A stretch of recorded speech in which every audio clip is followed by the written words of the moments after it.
Bir ayol bor edi, mayit ayollarni yuvar edi.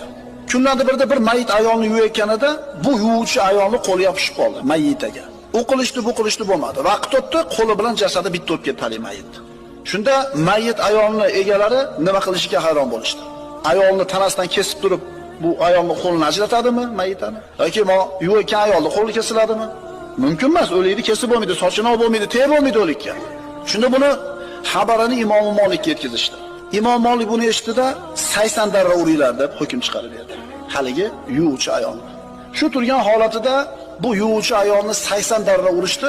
80-darra tushganida qo'li mayitning tanasidan ajrab ketdi. Bu yuvuvchi ayol mayit bo'lib yotgan ayolni zinoda qalbi bilan ayblab qo'ygan edi. Bu zinokor deb qo'ydi. Qatida birodar qalbi bilan g'iybat qilgani uchun javobgar bo'ladigan bo'lsa, tili bilan g'iybat qilsa